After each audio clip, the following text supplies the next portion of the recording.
Olá, somos estudantes do Instituto Federal Goiano, campus Urutaí. Pertencemos ao curso de Agronomia e estamos cursando a disciplina de Fitopatologia 1, ministrada pelo professor Milton Lima. Neste momento, iremos efetuar a leitura e narração do Manual de Fitopatologia, volume 1, capítulo 5, cujo tem como título Epidemiologia de Doenças de Plantas, escrito por Armando Bergamin Filho e Lilian Amorim. Oi, meu nome é Caio. Vou falar o capítulo 5 do livro Manual de Fitopatologia, volume 1, tópico 1, Epidemiologia, Epidemia e Endemia. São várias as definições para epidemiologia. A mais simples é considerada a de Van der Planck, de 1963. Outra tão completa é de Krenz, 1974. Há também uma terceira definição, que é de importância, que é de Zeidecker e Chen, de 1979. As populações importantes são hospedeiro, patógeno. O contato delas resulta em populações de lesões ou indivíduos doentes. Ambiente interfere no desenvolvimento das populações, das três populações, como também elas influenciam no microclima. Existe outra interação, a do homem, que interage com os anteriores. Os efeitos rápidos do crescimento de lesões que não possuem existência autônoma. Meu nome é Cauê e eu vou dar continuação do tópico 1. Ensaios que são realizados em laboratórios podem ser considerados epidemiológicos, quando montados para explicar o que ocorre no campo. A taxonomia remota é necessária para o estudo da doença.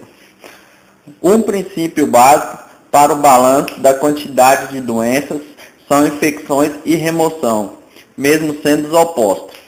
O aumento ou a diminuição dos processos, infecção, remoção, são independentes que ocorrem concomitantemente. Meu nome é André e vou falar sobre a continuação do tópico 1. A epidemia é o aumento da doença de uma população de plantas em intensidade ou extensão, um aumento na incidência, severidade ou área geográfica. A epidemia explosiva e tardiva ocorre com aumento em intensidade rápida ou lenta, sequentemente. Já a epidemia progressiva é o aumento em extensão e pandemia. A epidemia não estuda somente doenças que aumentam, mas também que diminuem intensidade e extensão. Meu nome é Éder Malaguti, vou dar continuação no tópico 1. A epidemia tem uma constatação geográfica, é o sinônimo de doença. Implica no balanço de infecção e remoções em longo espaço de tempo. Faz um balanço neutro entre hospedeiro e patógeno, tendo constante presença numa área. Epidemia e endemia podem se misturar. Um exemplo é uma doença endêmica, que está em constante equilíbrio com o seu hospedeiro. Se modificado a microclima, torna-se uma doença epidêmica afetando muitos indivíduos, sendo um surto epidêmico chamado de epidemia sídica.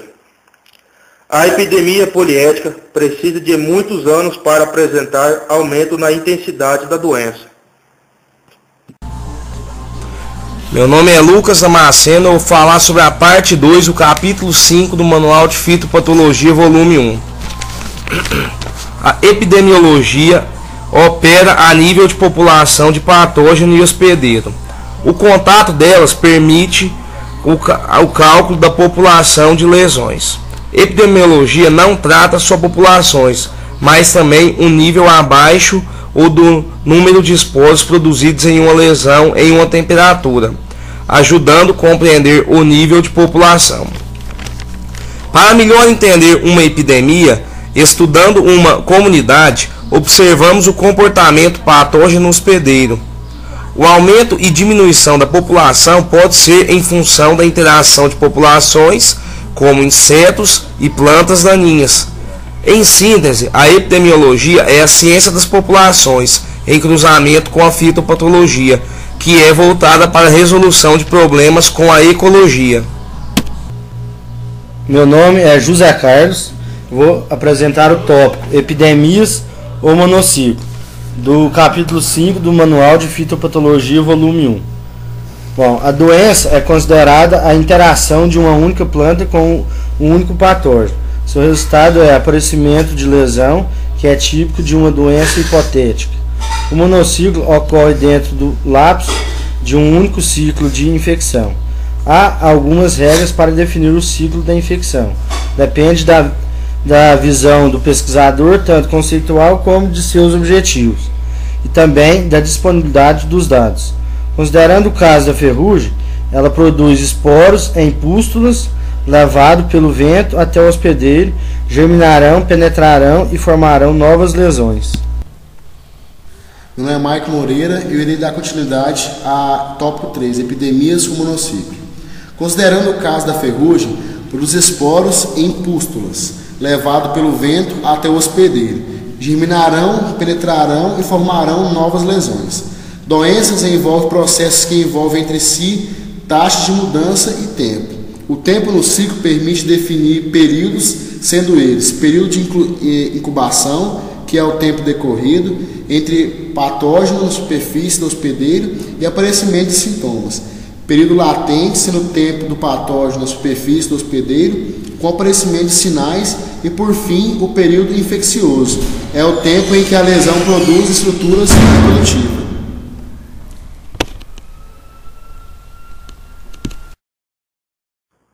Meu nome é Ana Carolina, eu sou da equipe 4 e vou falar do item 4 do capítulo 5, Epidemias, o policiclo.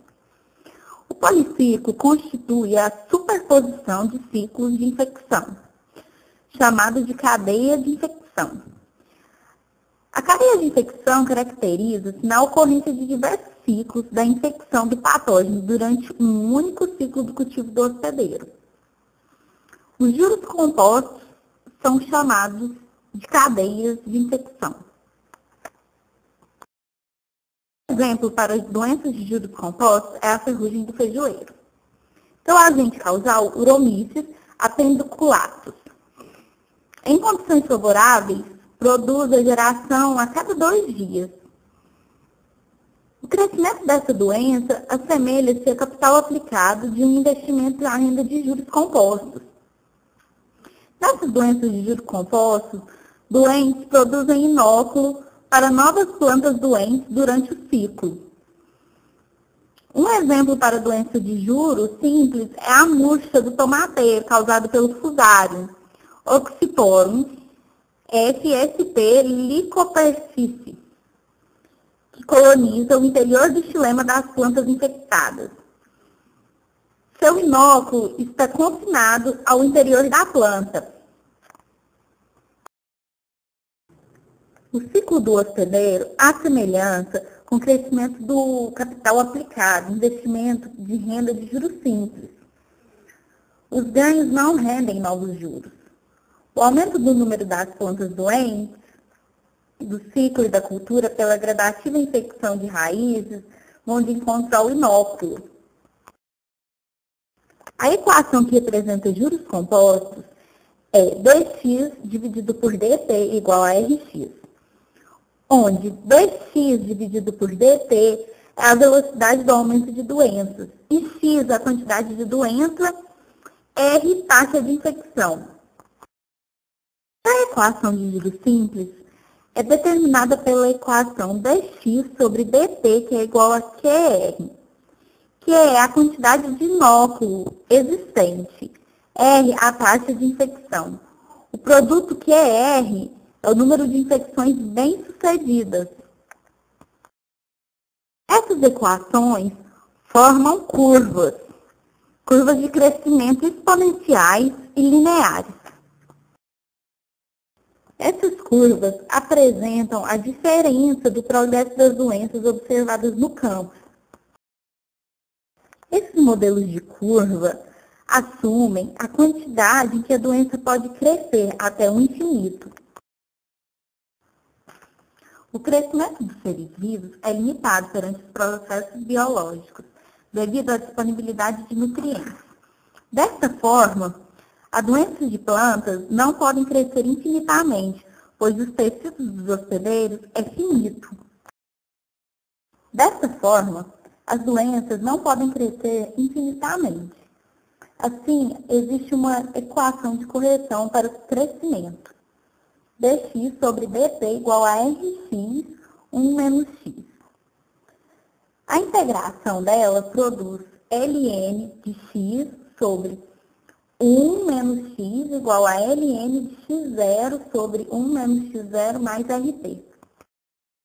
O valor de R é calculado através da equação R igual a 1 sobre T, ln de x sobre 1 menos x menos ln de x0 sobre 1 menos x0. Meu nome é Jean César, vou falar o tópico 5 do capítulo 5 do Manual de Fitopatologia, volume 1. Para a constituição deste modelo, elementos essenciais para o objetivo ser alcançado é ignorar-se os secundários. O objetivo é compreender epidemia. O que se espera é que os mecanismos sejam desvendados. O objetivo é como funciona e não prever exatamente como a epidemia irá se comportar. Uma população de hospedeiros é representada por vários sítios de infecção, porém finitos e de mesmo tamanho. Sou Osvânio, vou dar continuidade ao tópico 5, modelando a epidemia, parte 1, modelos analógicos. Inicia-se a epidemia a partir da deposição do esporo fora do sistema sobre um sítio sadio. A infecção inicia-se do contato patógeno hospedeiro, onde era sadio, se torna doente, melhor dizendo, latente. Após o 5º dia de infecção, passa a ser infeccioso, produzindo esporos diariamente. A partir do quarto dia infeccioso, acumulam-se sítios removidos da epidemia. Desta forma, outros sítios se encarregam de produzir mais esporos após este ciclo.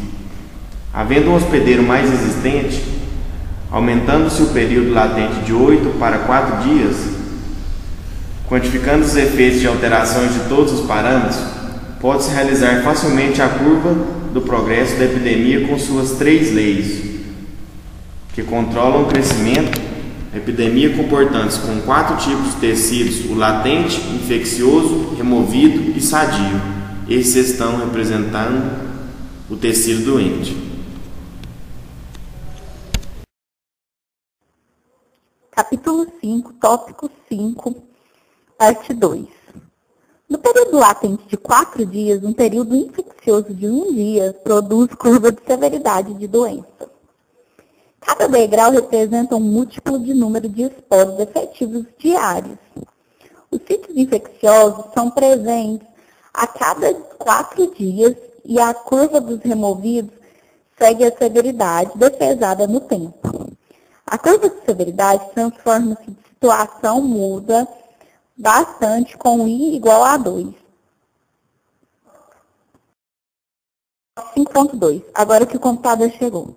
Tendo por base os modelos analógicos descritos anteriormente, desenvolveu-se um modelo simbólico matemático cujo nome é output.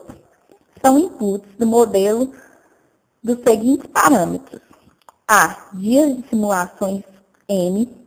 B. Período latente PL. Período infeccioso IN. D.